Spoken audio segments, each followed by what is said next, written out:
نصلي ونسلم على رسوله الكريم أما بعد أعوذ بالله من الشيطان الرجيم بسم الله الرحمن الرحيم صلى الله على حبيبه محمد وآله وسلم.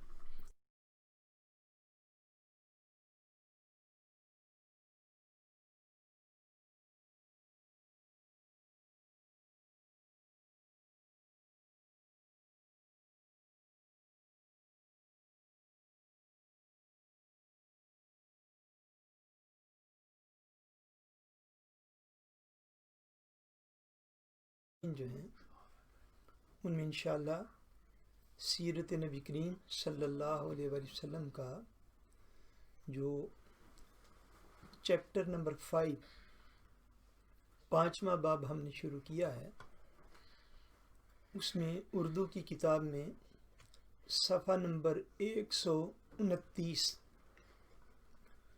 پیج 129 وہاں سے ہم انشاءاللہ آغاز کریں گے، اور یہ سوال نمبر 54 ہوگا، جہاں سے آج انشاءاللہ تبارک و تعالی سبق کا آغاز کیا جائے گا. جی پڑھیے محمد نعمان، آپ پڑھیے سب سے پہلے.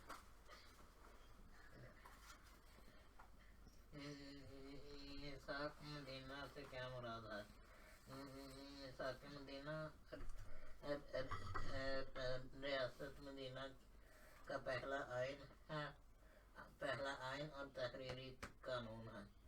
میثاق مدینہ دنیا کا سب سے پہلا تحریری دستور اور قانون ہے، جسے نبی کریم صلی اللہ علیہ وسلم نے مدینہ منورہ کی اسلامی ریاست میں نافذ فرمایا. آج کا ہمارا سبق جو وہ شروع ہو رہا ہے، میثاق مدینہ سے کیا مراد ہے. میثاق مدینہ حضور نبی کریم صلی اللہ علیہ وآلہ وسلم نے جو ستاتن اور سٹیٹ قائم فرمائی مدینہ طیبہ میں، یہ اس کا پہلا آئین اور اس کا پہلا تحریری قانون ہے. کانسٹیٹیوشن ہے جو کہ فرسٹ ٹائم دنیا کی تاریخ میں وہ پہلا قانون جس کو لکھا گیا، جس کو تحریر کیا گیا. اس سے پہلے اقوام کے درمیان جو قوانین بنتے تھے، جو معاہدے ہوتے تھے، جو ایگریمنٹ ہوتے تھے، وہ زبانی کلامی ہوتے تھے. میثاق مدینہ وہ عظیم الشان دستاویز ہے، وہ عظیم الشان قانون ہے جو کہ حضور نبی کریم صلی اللہ علیہ وآلہ وسلم کے درمیان اور مدینہ منورہ کے رہنے والے یہود کے درمیان، جو مدینہ منورہ میں آقا دو جہاں صلی اللہ علیہ وسلم کے ہجرت فرمانے سے پہلے مقت میں تھے، قوت میں تھے، فوئین موت اقتدار میں تھے، ان کے درمیان اور حضور علیہ السلام کے درمیان یہ معاہدہ اور ایگریمنٹ ہوا جسے میثاق مدینہ کہتے ہیں. اور یہ تحریری صورت میں اس کو جو ہے وہ لکھا گیا. سو معلوم دنیا کی جو تاریخ ہے، مورخین کے مطابق، سیرت نگاروں کے مطابق، یہ دنیا کا پہلا وہ آئین اور قانون ہے کہ جس کو تحریری شکل دی گئی، جس کو لکھا گیا اور اس کے اوپر عینی ہیت جو ہے وہ پیدا کی گئی، اور ایک ایسا قانون دنیا کے سامنے آیا کہ جو تاریخ انسانیت میں ایک عظیم دستاویز کی اور ایک عظیم آئین اور قانون کی حیثیت رکھتا ہے. جی حافظ صاحب. میثاق مدینہ کی اہم آئینی دفعات بیان کریں. جی جواب: میثاق مدینہ میں نبی کریم صلی اللہ علیہ وسلم ریاست مدینہ کے آئینی حکمران قرار پائے. جھگڑوں کی صورت میں نبی کریم صلی اللہ علیہ وسلم کا فیصلہ تمام فریقوں کے لیے حتمی اور آخری فیصلہ قرار پایا. 3. غیر مسلم اقلیتوں کو مذہبی آزادی دی گئی. 4 لڑائی کی صورت میں ہر فریق دوسرے کی مدد کرنے پر کا پابند کیا گیا۔ 5 کوئی بھی فریق یعنی مسلمان یا یہودی قریش مکہ یا ان کے حمایتوں کی مدد نہ کرنے کے پابند بنائے گئے۔ 6 خون بہا اور فدیہ کا سابقہ طریقہ برقرار رکھا گیا۔ 7 بیرونی طاقتوں کا مدینہ منورہ پر حملہ کرنے کی صورت میں تمام فریقوں کو مل کر مقابلہ کرنے کا پابند کیا گیا۔ 8 اگر کوئی ایک فریق کسی طرح سے صلح کرے گا تو وہ دوسرے فریق کی بھی صلح سمجھی جائے گی مگر مذہبی لڑائی اس سے مستثنا ہوگی۔ میثاق مدینہ کی اہم آئینی دفعات کا مطلب ہے آرٹیکلز۔ سیرت نگاروں نے میثاق مدینہ کے کئی آرٹیکلز جو ہیں ان کو لکھا ہے، مگر ان تمام آرٹیکلز میں جو مین ہوود اور اہم آرٹیکلز اس کے جو تھے، اس کی جو دفعات تھیں وہ نیچے دی گئی ہیں، جو تقریباً 8 کے قریب ہیں۔ بقیہ اس کے جو آرٹیکلز کیے جاتے ہیں وہ انہی کی مزید کلاسیفیکیشن ہے اور ان کی درجہ بندی ہے۔ سو اس اعتبار سے اس کے ہوود جو میثاق مدینہ کے اندر ریگولر تھے، جو آئین تھا جس کے اوپر اینی ہیت ہوئی اور جس کے اوپر جو ہے وہ سارے دونوں فریق جو ہیں وہ ان باتوں کے اوپر اکٹھے ہو گئے، وہ درج ذیل ہیں۔ نمبر 1 میثاق مدینہ میں نبی کریم صلی اللہ علیہ وسلم ریاست مدینہ کے آئینی حکمران قرار پائے، یعنی اس معاہدہ میں یہ بات ایکسیپٹ کر لی گئی تحریری طور پر کہ مدینہ منورہ کا جو علاقہ ہے اس علاقے کے آئینی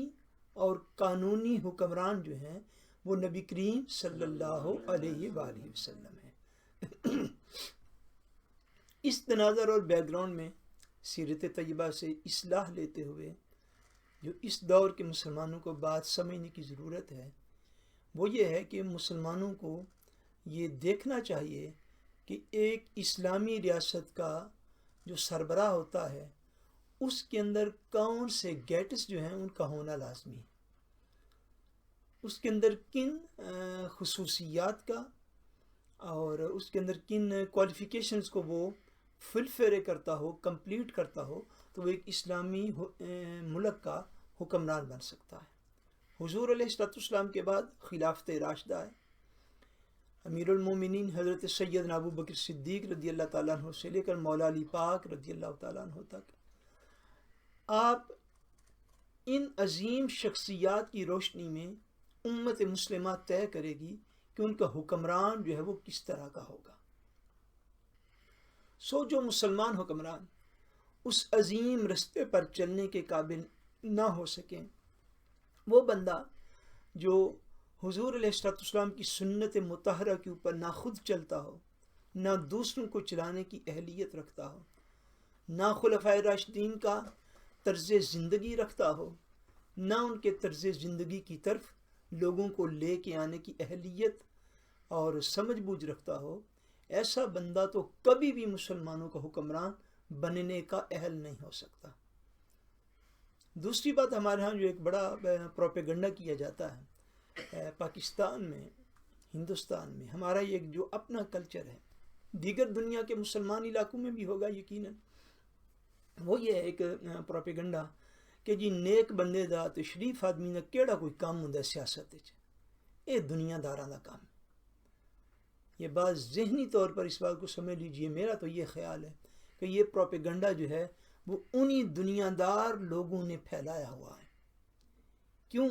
کہ وہ سیاست کے معاملات میں اور ریاست اور اسٹیٹ کے معاملات میں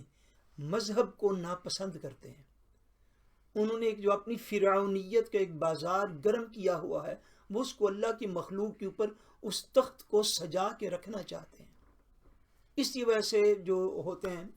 پروپیگنڈا، ان کو جو ہے وہ پرموٹ کرتے ہیں اور لوگوں کے ذہنوں میں اس دور میں سوشل میڈیا کے ذریعے، الیکٹرانک میڈیا کے ذریعے، پرنٹ میڈیا کے ذریعے یہ تاثر دیتے ہیں فلاں شخص بڑا نیک ہے جی ہمارے علاقے میں، اس کی نہ نماز قضا ہوتی ہے، نہ روزہ قضا ہوتا ہے، نہ تہجد قضا ہوتی ہے، اور اتنا نیک آدمی ہے کہ اس نے کبھی سیاست کے معاملات میں کبھی کوئی دخل اندازی نہیں کی۔ یہ جو کنسپٹ لوگوں کے ذہنوں میں دیا گیا اور دیا جا رہا ہے،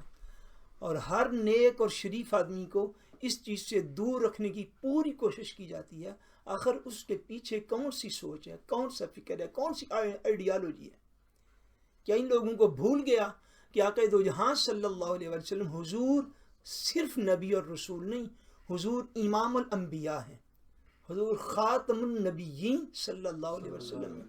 اور حضور علیہ السلام خود اپنی ریاست مدینہ کے حکمران بنے، اور آقا دو جہاں صلی اللہ علیہ وسلم کی سنت طیبہ کی روشنی میں اس امت کے جو 4 سب سے شانوں والے لوگ تھے، وہ 4 جن کے اوپر امت متفق ہے کہ ساری امت سے ان کی شانیں زیادہ ہیں، عظمتیں زیادہ ہیں، فضائل زیادہ ہیں، وہ 4 شخصیات رت ایتر بیراندرے ایک کے بعد دوسری جو ہے وہ سارے لوگ بھی اپنے اپنے اس ریاست مدینہ کے حکمران بنے اور حضور علیہ السلام کے خلیفہ ہوئے۔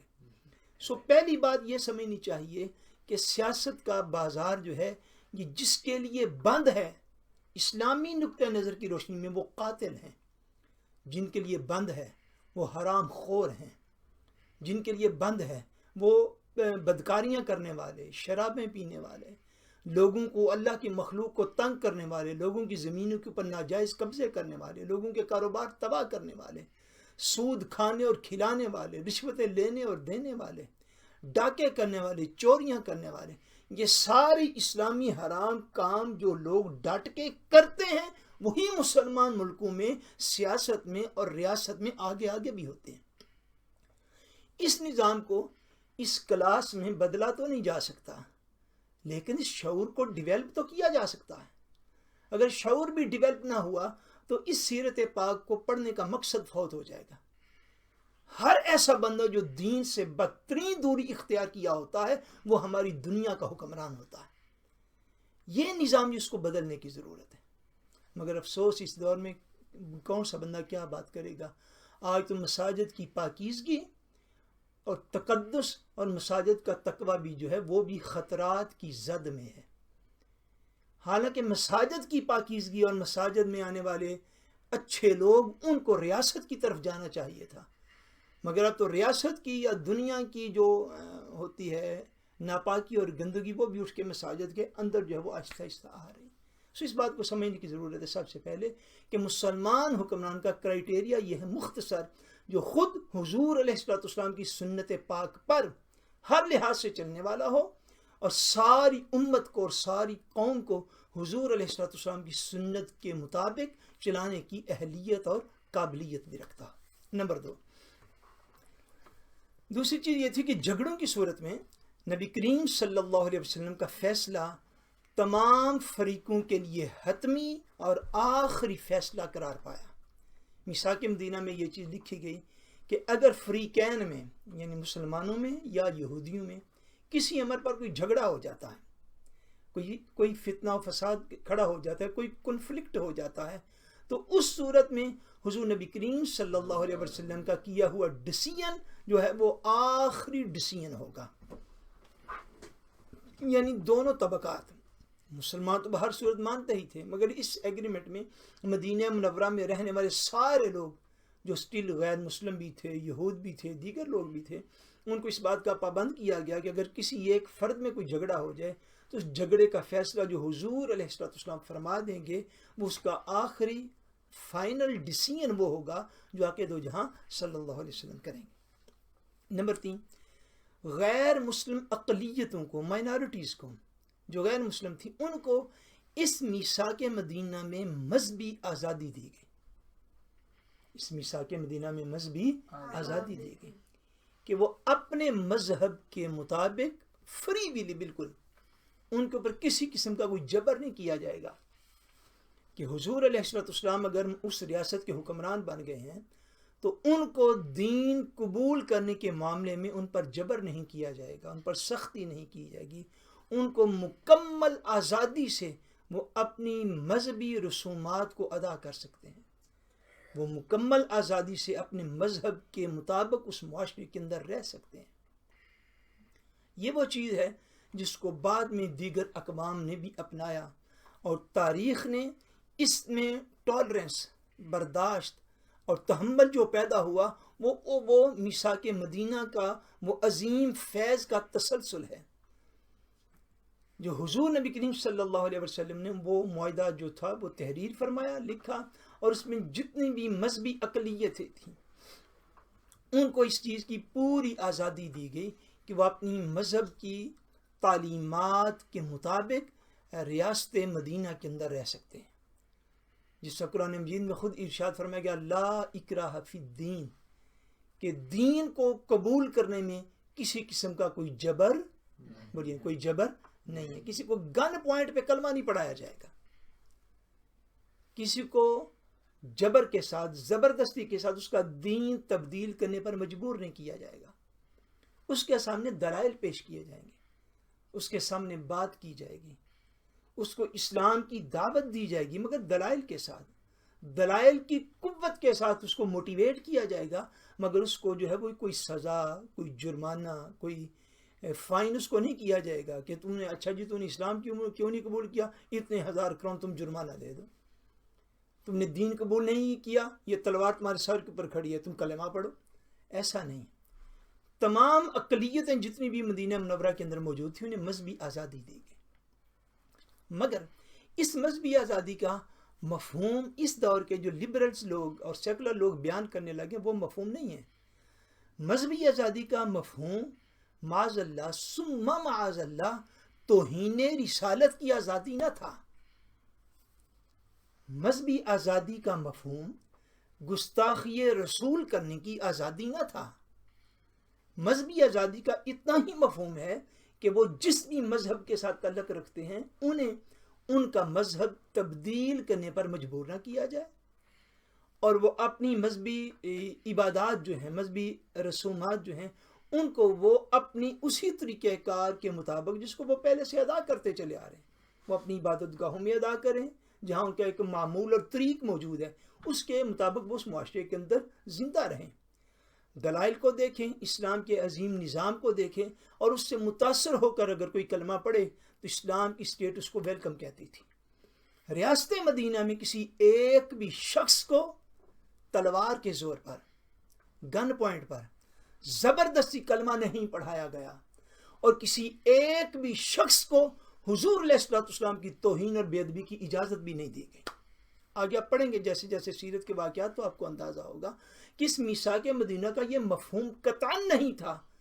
یہ آزادی نہیں ہے کہ وہ اسلام کو کرٹیسائز کریں،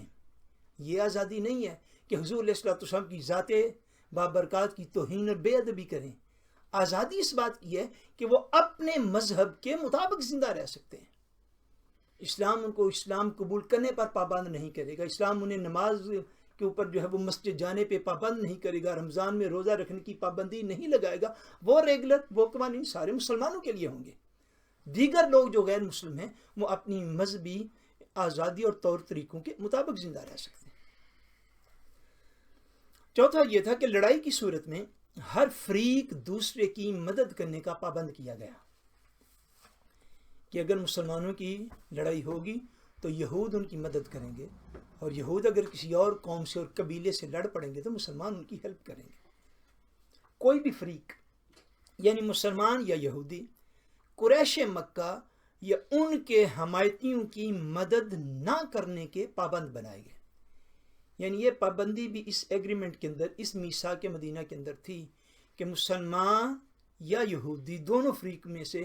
کوئی ایک فریق بھی جو قریش مکہ ہیں نہ ان کی حمایت کریں گے، اور عرب کے وہ قبائل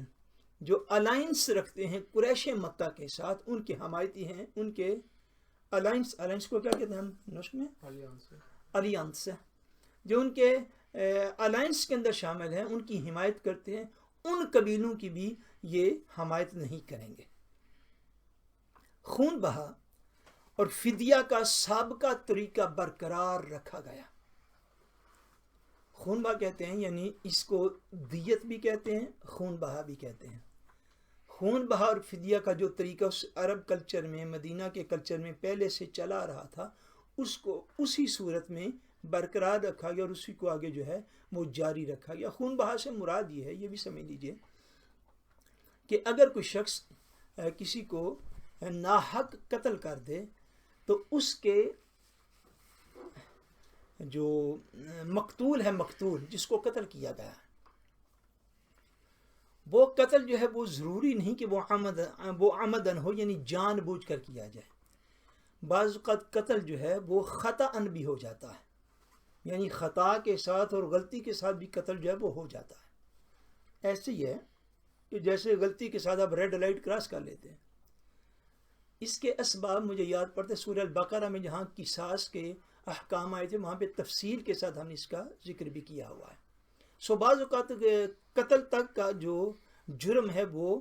ارادتاً نہیں ہوتا، بغیر ارادے کے بھی یہ ہو سکتا ہے۔ جیسے اتفاقاً کسی بندے نے کسی شکار کے اوپر گولی چلائی، وہ گولی شکار کی بجائے کسی جانور کی بجائے آگے جا کے کسی بندے کو لگی، وہ بندہ مر گیا۔ اس طرح قتل بعض اوقات خطا سے بھی ہو جاتا ہے۔ اب بھی صورت میں اگر قتل ہوا تو اس کا جرمانہ ہے، اس کے جواب میں قاتل کو کہ جس نے خطا کے ساتھ قتل کیا اس کو مارا نہیں جائے گا۔ قتل عمد کے اندر بھی یہ چیز جو ہے یہ جاری ہو جاتی ہے۔ بہرحال جو طریقہ کار پہلے سے خون بہا کا تھا، خون بہا کا مطلب ہے خون کی قیمت۔ کیا بولیے؟ خون کی قیمت، یعنی اگر کوئی بندہ کسی وجہ سے مر گیا تو اس کی خون کی قیمت کا ایک طریقہ کار تھا عرب کے اندر، جو کہ 100 اونٹ تھا۔ کتنے اونٹ؟ یعنی جو مقتول ہے اس کے ورثاء اگر چاہیں تو قاتل سے 100 اونٹ لے کر تو اس کو معافی دے دیتے تھے۔ اسلام میں بھی آقا دو عالم صلی اللہ علیہ وسلم نے اسی کو بطور لا برقرار رکھا۔ بہرحال جو طریقہ کار پہلے سے چلا رہا تھا کہ اگر کسی شخص کا خون بہا دینا پڑ جائے تو وہ وہی ریگولر ہوں گے، وہی قوانین چلیں گے جو کہ پہلے سے عرب معاشرے کے اندر چلتے آ رہے ہیں۔ نمبر 7 اس میں یہ تھا کہ بیرونی طاقتوں کا مدینہ منورہ پر حملہ کرنے کی صورت میں تمام فریق مل کر اس کا مقابلہ کریں گے۔ احمد آپ سمجھ رہے ہیں بات کو؟ اگر مدینہ منورہ پر کوئی باہر سے بندہ حملہ کرے گا، یعنی فار ایگزامپل مکہ والے یا دیگر قبائل جو ارد گرد تھے، وہ اگر حملہ کریں گے تو اس حملے کے ڈیفینڈ کرنے کے لیے سارے فریق اکٹھا دفاع کریں گے۔ مسلمان، یہودی، دیگر سارے لوگ وہ مل کر مدینہ منورہ کے ہوویت استاد کا دفاع کریں گے اور اس کے لیے سارے مل کے لڑیں گے۔ آخری پوائنٹ اس کے اندر جو میں لکھا گیا 8واں پوائنٹ ہے، اگر کوئی ایک فریق کسی سے صلح کرے گا تو وہ دوسرے فریق کی بھی صلح سمجھی جائے گی، مگر مذہبی لڑائی کو اس سے استثناء حاصل ہوگا، ایکسیپشن حاصل ہوگی۔ یعنی اگر کوئی ایک فریق مسلمان یا یہودی اگر باہر کسی قبیلہ کے ساتھ صلح کر لیں گے جو مدینہ منورہ سے باہر کے قبائل ہیں عرب کے، چونکہ عرب سارا بٹا ہوا تھا قبائل کے اندر، کوئی ایک منظم سٹیٹ تو موجود نہ تھی، کوئی آرگنائزڈ سٹیٹ تو موجود نہ تھی، وہ قبائل کے اندر بٹا ہوا تھا۔ یہ ریگل اس کے اندر رکھا گیا، اس ایگریمنٹ میں یہ آرٹیکل رکھا گیا کہ اگر ایک فریق کسی سے صلح کرے گا تو پھر وہ آٹومیٹکلی دوسرے فریق کی صلح سمجھی جائے گی، مگر مذہبی لڑائی کو اس سے ایکسیپشن حاصل ہوگی چونکہ مذہب اپنا اپنا ہے۔ یہ ایگریمنٹ جو ہے یہ ایسے ہی ہے جس طرح اس وقت بھی دنیا کے ہر ملک میں کم و بیش جو مذہبی بیسڈ ملک بھی ہیں، کیا بولے، جیسے ہمارا ملک ہے پاکستان بھی الحمدللہ تعالیٰ کہ جو ایک دین کے نام پر بنا کہ قیام پاکستان میں یہی نعرہ لگا کہ پاکستان کا مطلب کیا، لا الہ الا اللہ محمد الرسول اللہ صلی اللہ علیہ وسلم۔ اس بیس پہ اس ملک کو حاصل کیا گیا۔ یہ پاکستان کی نظریاتی اور آئیڈیالوجی ہے یہ پاکستان کے بننے کی، لیکن اس پاکستان میں خالی مسلمان تو نہیں رہتے، مسلمان کی بھاری اکثریت رہتی ہے، مگر وہاں پہ ہندو بھی رہتے ہیں، وہاں پہ عیسائی بھی رہتے ہیں، وہاں پہ ممکن ہے یہودی بھی رہتے ہوں گے، سکھ بھی رہتے ہیں، دیگر بہت سارے مذاہب کے لوگ وہاں پہ موجود ہیں۔ مدینہ منورہ میں جب میثاق مدینہ جو تھا اس کو تحریر فرمایا گیا، اس کو لکھا گیا، تو یہ بات تھی کہ اس اسٹیٹ کے اندر جتنے بھی مذاہب کے لوگ ہیں وہ اپنی اسٹیٹ کے دفاع کے لیے، اس کو ڈیفینڈ کرنے کے لیے وہ ایک ہوں گے. وہ اس وقت اپنی مذہبی تفریق کو جو ہے وہ اس وقت یوٹیلائز نہیں کریں گے، استعمال نہیں کریں گے. وہ ایک ہوں گے اور ایک ہو کے اپنی اسٹیٹ کا ڈیفینڈ کریں گے اور اس کا دفاع کریں گے. مگر مذہبی لڑائی کو سے استثناء حاصل ہے. جی آگے بڑھیے. احمد ابراہیم. سوال 36 نبی کریم صلی اللہ علیہ وسلم کی پیاری بیٹی حضرت فاطمہ الزہرا رضی اللہ تعالی عنہا کا نکاح کس شخصیت سے ہوا؟ جواب حضرت علی مرتضی رضی اللہ تعالی عنہ سے. جی آگے آپ پڑھیے. محمد نعمان. حضرت فاطمہ الزہرا رضی اللہ تعالی عنہا کا نکاح کب ہوا؟ ماہ رجب ہجری 1. جی کیا حضرت فاطمہ الزہرا رضی اللہ تعالی عنہا کی رخصتی ساتھ ہی کر دی گئی تھی؟ جی نہیں، بلکہ آپ کی رخصتی 2 ہجری میں ہوئی. جیسا کہ آپ لوگوں کو علم میں ہے کہ یہ کتاب بحمداللہ ہم نے ترتیب دی ہے، اس کی واقعات کی ترتیب کے مطابق کہ جس ترتیب سے واقعات رونما ہوئے. ہجری 1 کا چونکہ ذکر جو ہے یہاں پہ جاری ہے، تو اس مقام پر ماہ رجب ہجری 1 کون سا سال بولیے؟ ہجری 1. اور اس کا کون سا مہینہ؟ رجب کا مہینہ. ماہ کا کیا مطلب ہوتا ہے؟ مہینہ، منتھ، مون. رجب کا مہینہ جو تھا ہجری 1 میں، یہ وہ مہینہ تھا کہ جب سیدۃ النساء العالمی حضور سیدہ طیبہ طاہرہ حضرت خاتون جنت حضرت سیدہ فاطمہ الزہرا رضی اللہ تعالی عنہا، آپ کا نکاح مبارک حضور پاک صلی اللہ علیہ وآلہ وسلم نے فرمایا حضرت سیدنا مولا علی پاک رضی اللہ تعالی عنہ سے آپ نے نکاح فرمایا. مگر نکاح آپ کا رجب ہجری 1 میں ہوا، مگر اس موقع پر رخصتی نہیں کی گئی، بلکہ رخصتی آپ کی جو تھی وہ ہجری 2 میں ہوئی. جی